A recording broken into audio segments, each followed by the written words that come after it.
นาวิกโยธินสหรัฐกองพันที่1นาวิกโยธินที่2ขึ้นเฮลิคอปเตอร์ขนาดใหญ่เพื่อการขนส่ง CH-53E Super Stallion จากฝูงบินอากาศยานนาวิกโยธินที่1 First Marine Aircraft Wing ในระหว่างการฝึกซ้อมกองกำลังยืนหยัด Stand in Force Exercise บนโอกินาวาเจแปน6 ธันวาคม 2022 Stand in Force X เป็นการฝึกซ้อมระดับกองพลที่เกี่ยวข้องกับองค์ประกอบทั้งหมดของกองกำลังเฉพาะกิจทางอากาศภาคพื้นดินนาวิกโยธิน Marine Air Ground Task Force มุ่งเน้นไปที่การเสริมสร้างความตระหนักรู้การดำเนินกลยุทธ์และดำเนินการยิงในหลายมิติทั่วทั้งสภาพแวดล้อมทางทะเลที่กระจัดกระจายการฝึกครั้งนี้ทำหน้าที่เป็นการฝึกซ้อมเพื่อฉายพลังการต่อสู้อย่างรวดเร็ว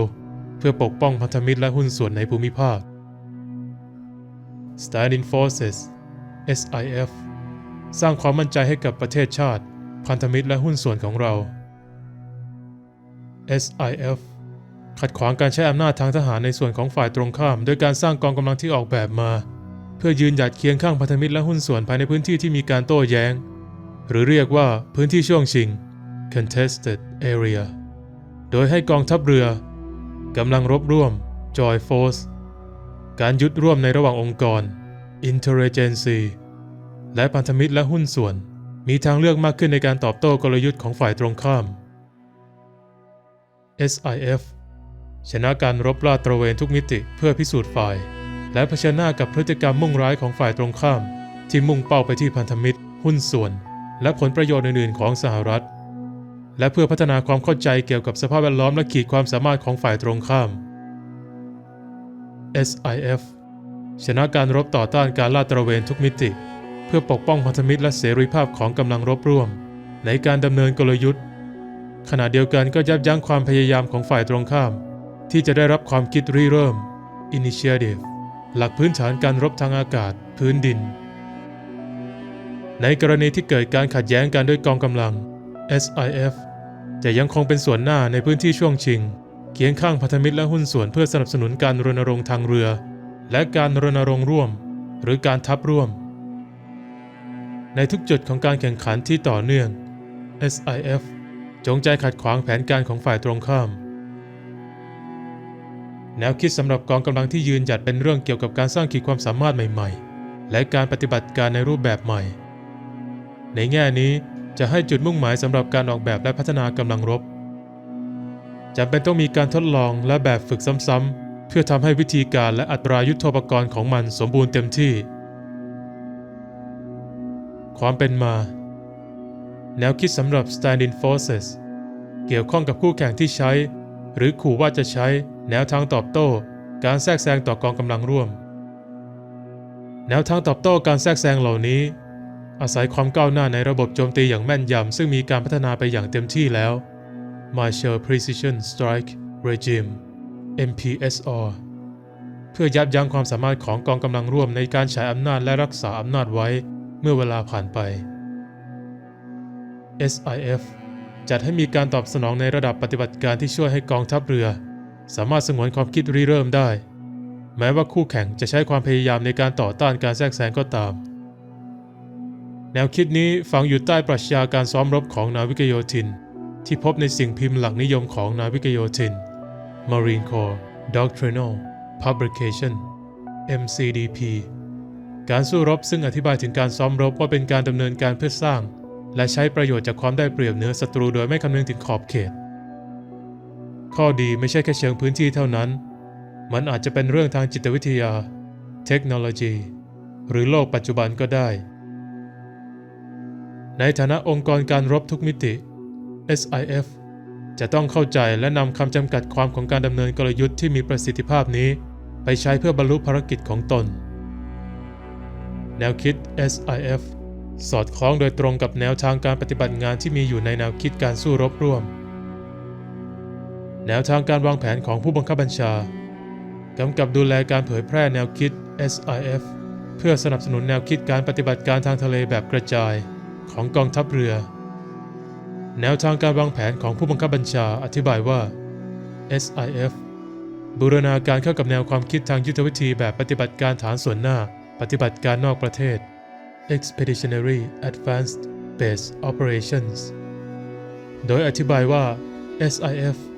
จะได้รับการสนับสนุนจากฐานส่วนหน้าเหล่านี้อย่างไรเมื่อเร็วๆนี้การรณรงค์ทางเรือหรือการทัพทางเรือบทบาทของนาวิกโยธินในการแข่งขันเชิงกลยุทธ์ได้ให้กรอบการทำงานที่กว้างของแนวความคิดทางเรือที่ขยายออกไป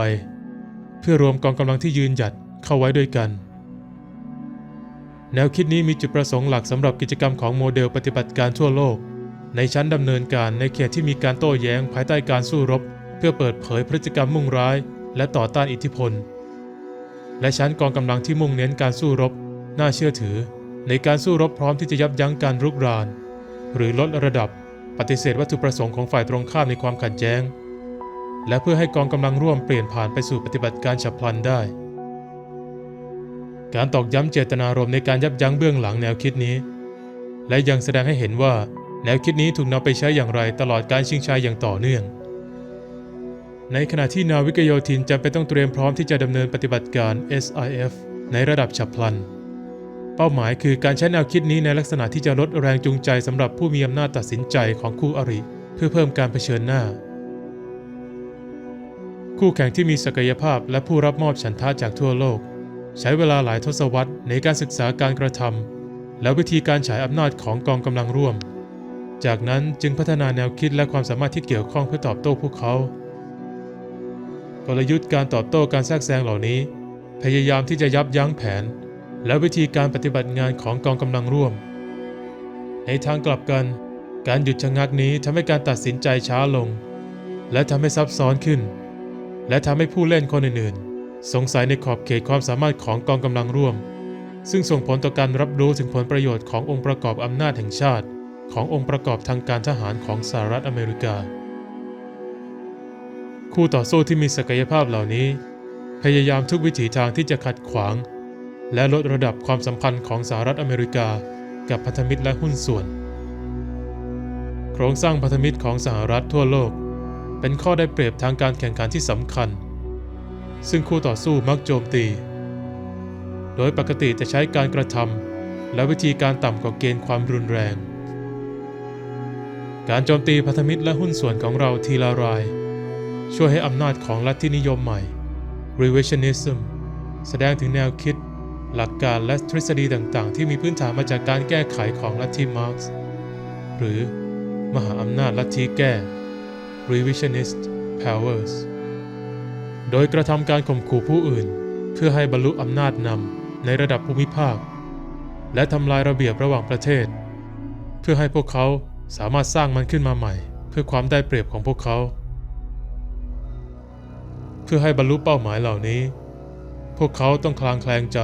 ในการรับประกันความมั่นคงที่มีต่อภูมิภาคของสหรัฐอเมริกาคู่ต่อสู้เหล่านี้ใช้กลยุทธ์ตอบโต้การแทรกแซงกับเสรีภาพในปฏิบัติการของกองเรือในพื้นที่ช่วงชิงโดยเฉพาะพวกเขาพัฒนาความสามารถในการไม่ยอมรับทางทะเลโดยมีจุดประสงค์เพื่อผลักดันพื้นที่ปฏิบัติการของเราให้เกินขอบเขตที่เป็นประโยชน์ความพยายามในการปฏิเสธทางทะเลครั้งนี้พยายามยับยั้งความสามารถของกองเรือในการปกป้องพันธมิตรและหุ้นส่วนซึ่งทำให้คู่แข่งมีอิสระในการใช้มาตรการบีบบังคับอย่างเต็มที่ต่อพันธมิตรและหุ้นส่วนของเราการแบ่งแยกและทำลายหรือการทำให้เสียระเบียบของการใช้อำนาจของสหรัฐทำให้คู่แข่งมีอิสระในการบรรลุเป้าหมายทางการเมืองของตนภายใต้การปกปิดทางทหารที่ได้รับจากแนวคิดและขีดความสามารถในการต่อต้านการแทรกแซงภายใต้ความคุ้มครองนี้